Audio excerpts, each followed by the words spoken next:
supaya cepat, tepat, dan tidak ada waktu yang terbuang.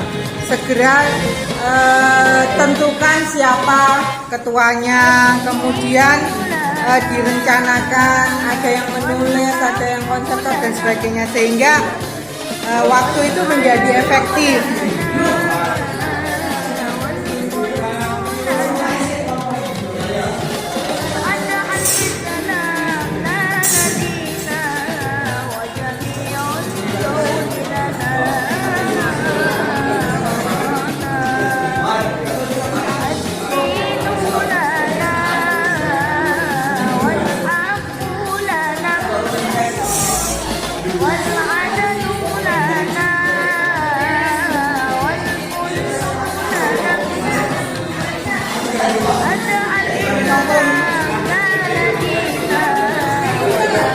Ada tantangan ini bagi yang seniman seniwati, bisa dituangkan di kertas itu.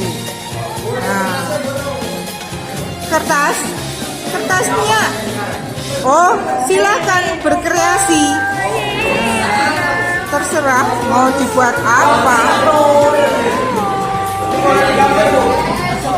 Itu kreativitas dari sekian mahasiswa ini, pasti akan muncul ide-ide kreatif.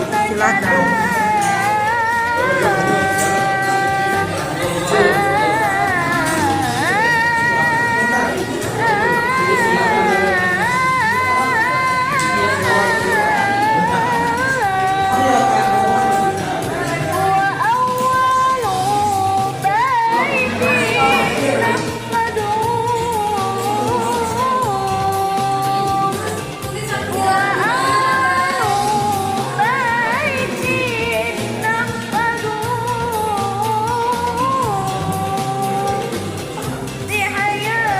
Inilah cerminan dari kerja kelompok, bahwa kita itu makhluk sosial, nggak bisa itu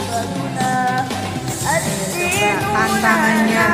Pak Guru, calon Pak Guru, calon Bu Guru harus kreatif. Nantinya murid-murid sampai juga seperti ini.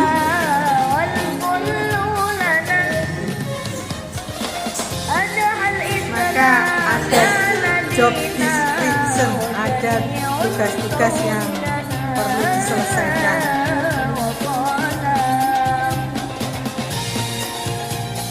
Di kelompok santriwati itu sudah ada yang menulis-nulis yang konsep-konsep. Masih adem ayem, kayaknya bingung ini apa. Sudah ditunjuk ketuanya apa belum lagi?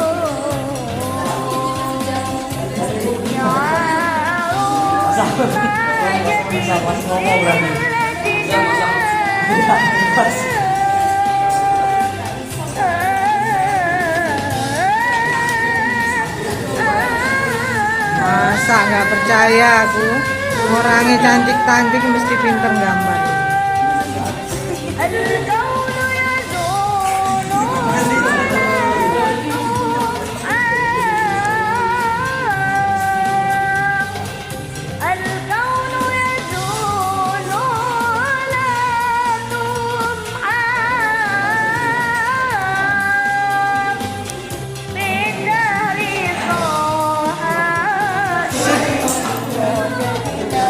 Sudah selesai kelompok Hadijah.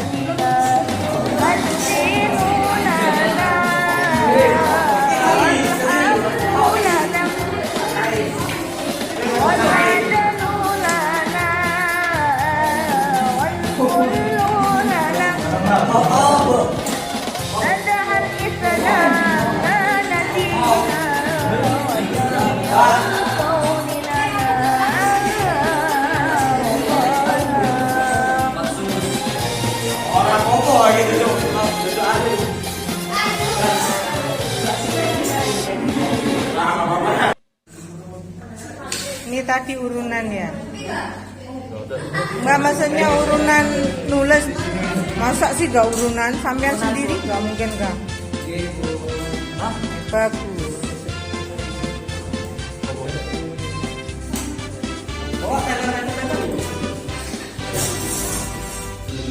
Sudah selesai ya? Hitung mundur. 10, 9,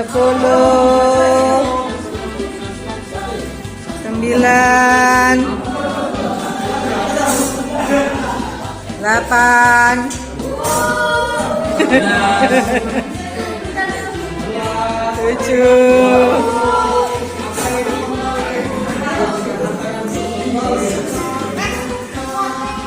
6,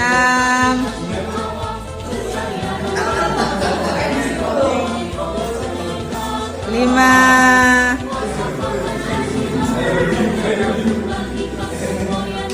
4. Oh, berarti besok butuh lem ya. 3, 2,4.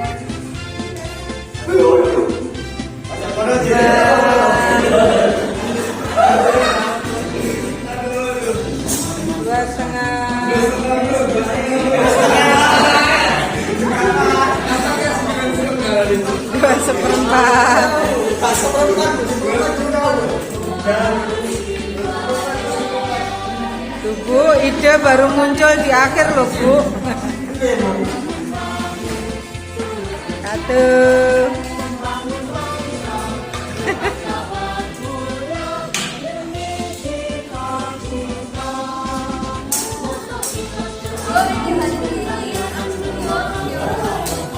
Satu.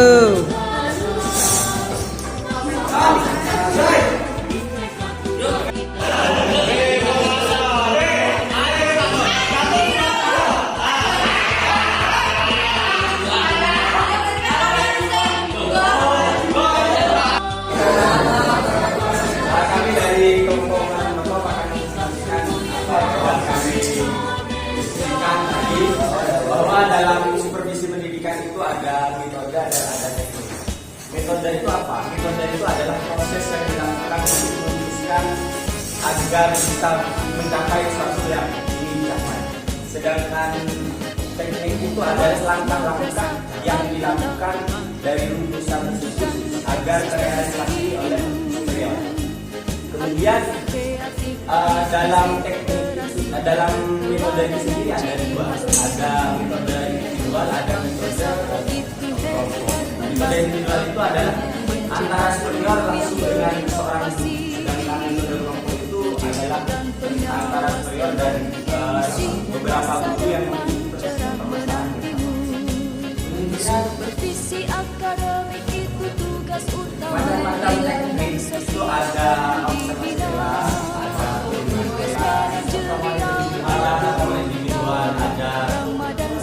ada individual, ada pertemuan individual, ada nilai sendiri yang akan dilakukan.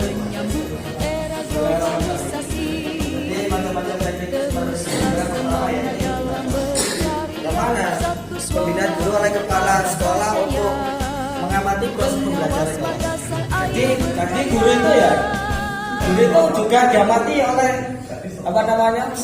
kepala madrasah atau bahasanya kepala sekolah, yang mana nanti bisa diluruskan apabila pembelajaran yang disampaikan guru itu atau melenceng atau kurang disertai oleh siswa. Tujuan untuk menolong guru dalam mengatasi masalah siswa. Ya, kalau masalah siswa emang dari tahap berangkat seseorang berbeda-beda, namun cara mengatasinya mungkin bisa memakai teknik atau metode tertentu.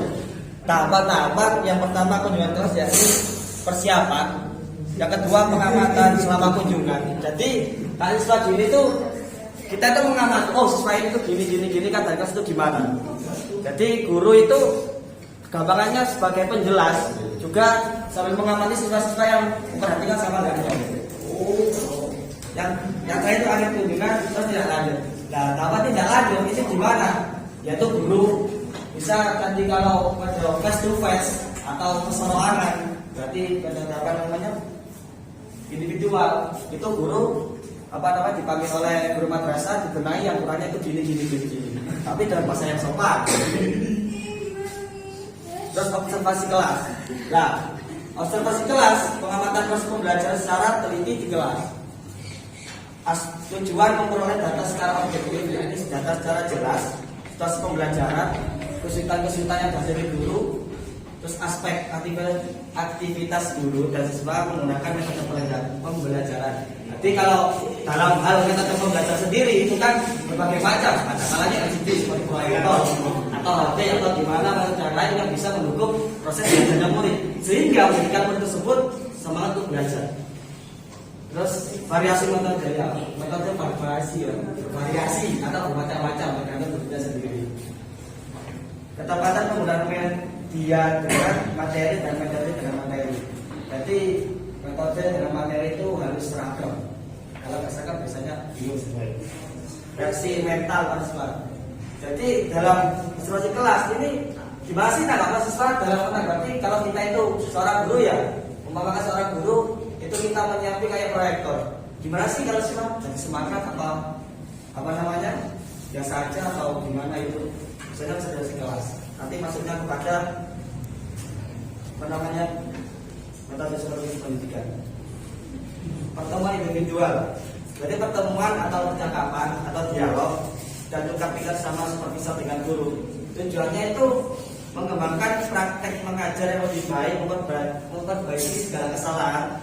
Yang mana ya kesalahan, semua manusia punya kesalahan, tapi ya gitu. Memperbaiki segala kelemahan atau kekurangan dari guru, menghilangkan segala prasangka. Jenis-jenis pertemuan individual dan kira-kira teman saya sama saya. Jenis pertemuan individual, classroom conference atau percakapan individual itu biasanya dalam kelas. Jadi seperti ini, percakapan individual itu jelas. Sama offense conference, percakapan individual dilaksanakan di ruang kepala sekolah atau ruang guru. Jadi dalam jenis pertemuan tersebut tergantung pertemuan itu jelas di mana. Tujuan kelas.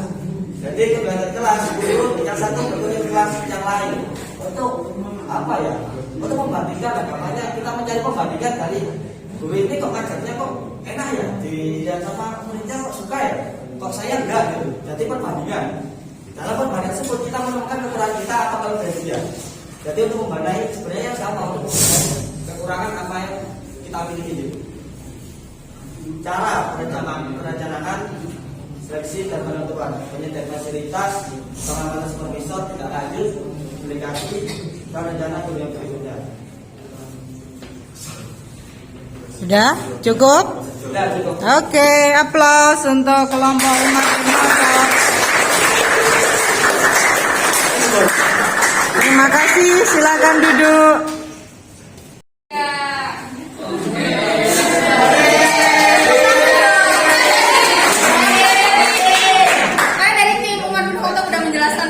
Jadi kita hanya ingin menjelaskan tentang filosofinya saja.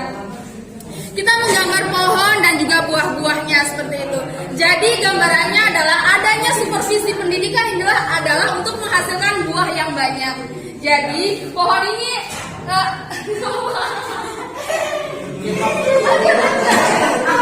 jadi gunanya supervisi pendidikan adalah supaya buah atau hasil dari pendidikan itu bisa optimal, bisa efektif seperti itu. Ya cukup itu saja. Ya, saya seperti ini dari sosok Khadijah. Sosok Khadijah adalah seorang wanita karir gitu. Jadi seorang wanita karir itu harus bisa memanfaatkan waktu.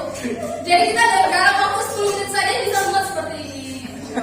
Jadi intinya adalah ini bergantung pada konsep quotes yang dijelaskan oleh Ibu Eni tadi. Sa ombo bone alas, tangga ombo bong alasan. Jadi tidak ada alasan. Jadi kalau menurut aku seminim mungkin kita harus melakukan sesuatu.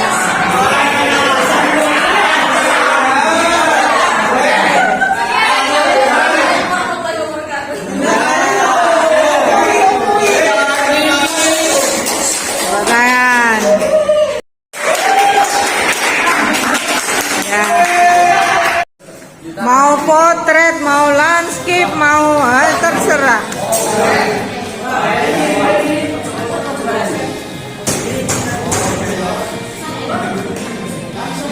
Tadi di awal saya katakan simak baik-baik karena ada tugas kelompok. Ya tentu dengan bahasa sampean sendiri. Kelompok laki-laki kelompok apa? Kelompoknya ganteng. Sahabat Rasulullah, boleh? Sahabat Rasulullah. presentasi. Siapa? Sahabat PNI. Si paling. Kelompok apa ini?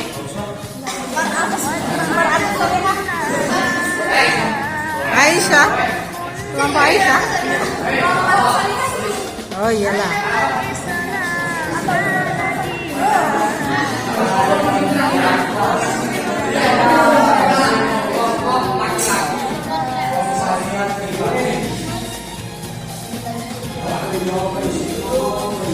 Ketika melaksanakan tugas kelompok seperti inilah potret peserta didik sampean nanti.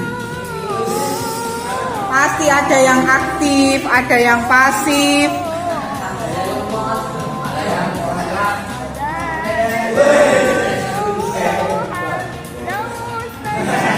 Maka kerja teamwork dituntut.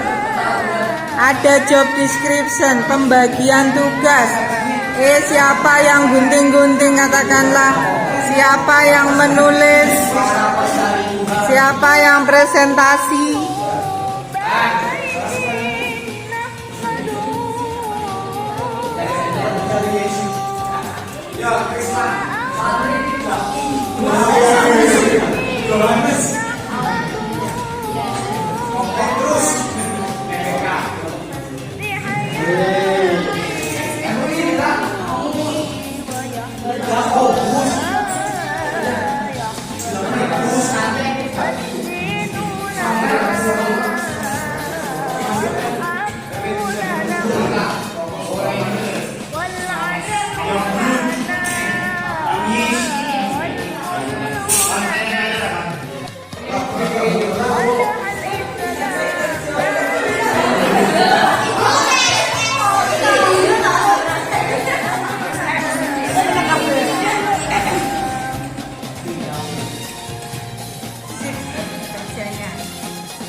Sudah, Bu.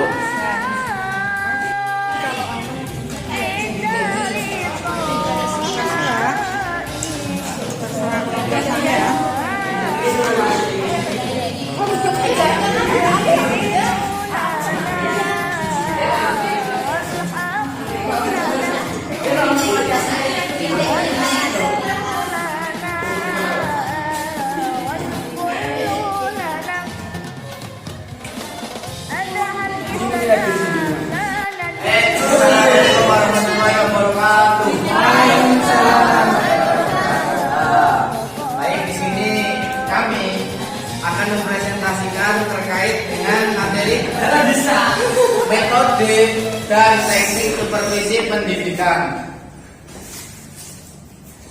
Nah, di sini metode supervisi pendidikan. Di sini supervisi dibagi menjadi dua. Yang pertama yaitu supervisi individu. Nah, di supervisi individu, pelaksanaan supervisi perseorangan terhadap guru. Jadi sendiri-sendiri gitu. Supervisor dengan seorang guru secara individu. Yang kedua yaitu supervisi kelompok. Nah, di mana program dalam supervisi kelompok ini dilakukan oleh 2 orang atau lebih.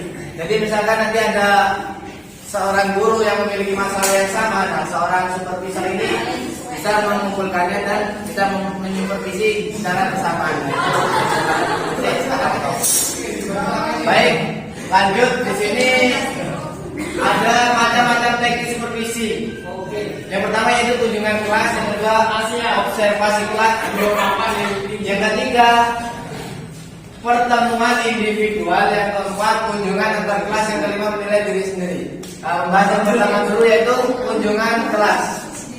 Jadi yang pertama ini yaitu seorang supervisor itu harus rajin mengunjungi kelas-kelas di mana seorang guru melakukan pengajaran. Tujuannya untuk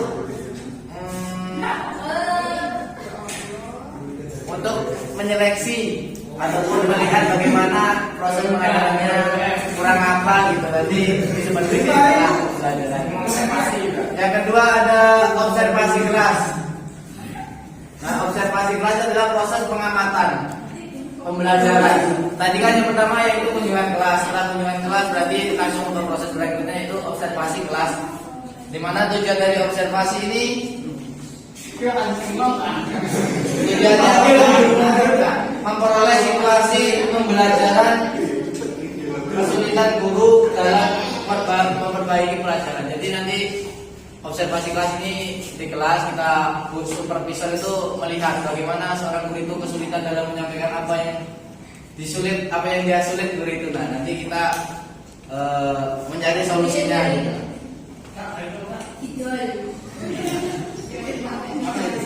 Lama.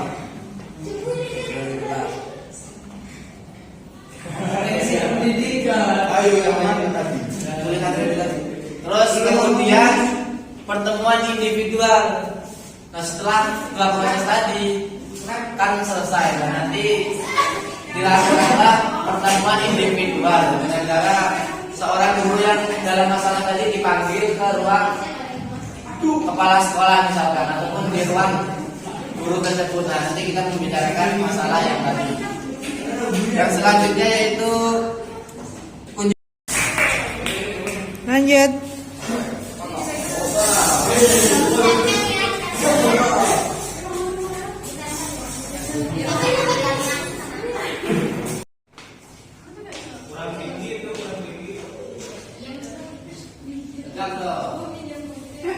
Ya.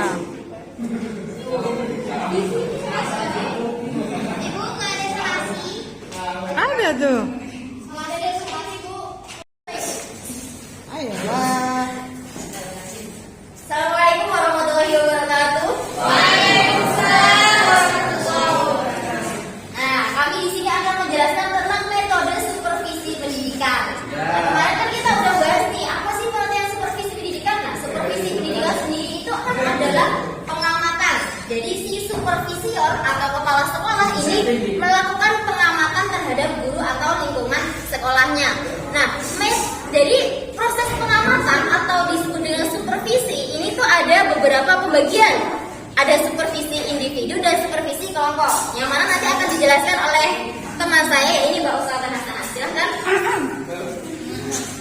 Ya, metode supervisi pendidikan itu kan terdiri dari supervisi individu dan supervisi kelompok. Supervisi individu, ya namanya individu kan berarti kan sendiri. Jadi yang dimaksud supervisi individu adalah pelaksanaan supervisi yang dilakukan oleh satu orang guru. Jadi kayak kepala sekolah itu berhadapan dengan seorang guru. Kalau yang supervisi kelompok itu dilakukan dua orang atau lebih. Jadi kepala sekolah itu berhadapan dengan dua orang guru atau lebih yang mempunyai masalah. Lanjut, terus di dalam metode supervisi pendidikan ini ternyata ada kompetensi pendidikan yang harus ditempuh sama seorang guru. Nah, ini akan dijelaskan kompetensinya apa aja. Silakan.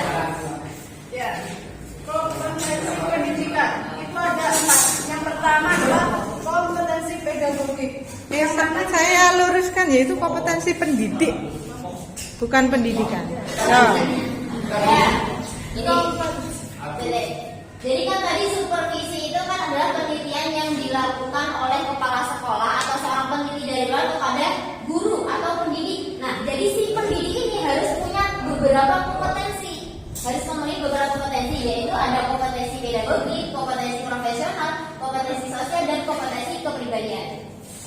Yang pertama adalah kompetensi pedagogik. Itu bagaimana kita itu mengetahui bahwa murid kita itu apakah dari SD atau SMP atau SMA. Misal kita mengajar anak SD, berarti kita itu harus tahu caranya bagaimana mengajar anak SD. Bahkan di SMP atau SMA, kan itu cara pola pikirnya itu berbeda-beda. Jadi kita sebagai guru harus mengetahui bagaimana cara menyampaikan yang baik, bagaimana cara memahami situasi dan kondisi tersebut. Lalu yang kedua adalah kompetensi profesional, yang dinamakan profesional, kita itu harus ahli terhadap materi yang kita sampaikan. Misal guru PK, jadi sebagai guru kita itu harus paham yang akan kita ajarkan sebagai guru PK tersebut. Kalau kita tidak tahu atau tidak ahli dalam yang kita sampaikan, maka nanti akan timbul masalah. Jadi kita itu harus kompetensi profesional sebagai guru. Yang ketiga adalah kompetensi sosial. Kita itu sebagai guru harus bersosial. Namanya sosial kan kita harus berinteraksi yang baik dengan orang lain. Misal dalam lingkungan sekitar, guru itu berinteraksi dengan guru yang lain itu yang baik, dengan lingkungan sekitar. Pokoknya dijaga interaksinya yang baik. Tidak hanya dengan sosial. Lanjut ke kompetensi kepribadian. Namanya kepribadian itu kalau menjadi guru kan di buku dan di sendiri. Jadi sebagai guru kita itu harus berperilaku yang baik, karena nanti murid-murid itu akan memandang, nah itu kok guru kayak gitu. Jadi kan kita harus berperilaku yang baik, seperti penampilan, akhlak itu harus dijaga di depan murid-murid, karena mereka itu selalu mengawasi. Jadi seperti itu ya, tadi itu sudah menjelaskan tentang metode supervisi pendidikan. Sekarang akan menjelaskan tentang macam-macam teknik supervisi. Nah, ternyata supervisi pendidikan itu juga harus mempunyai teknik. Yang pertama ada teknik kunjungan kelas, terus teknik observasi kelas, teknik pertemuan individual, terus kunjungan antar kelas, dan menilai diri sendiri. Nah, yang pertama adalah kunjungan kelas. Jadi teknik kunjungan kelas ini adalah pembinaan guru oleh kepala sekolah untuk mengamati proses pembelajaran di kelas. Nah, yang mana tujuannya itu untuk menolong guru dalam mengatasi masalah di dalam kelas. Jadi si supervisor atau kepala sekolah ini melakukan kunjungan kelas, yang mana di dalamnya itu terdapat guru yang sedang mengajar. Nah, tujuannya ini untuk menolong guru dalam mengatasi masalah di dalam kelas. Alright. Okay.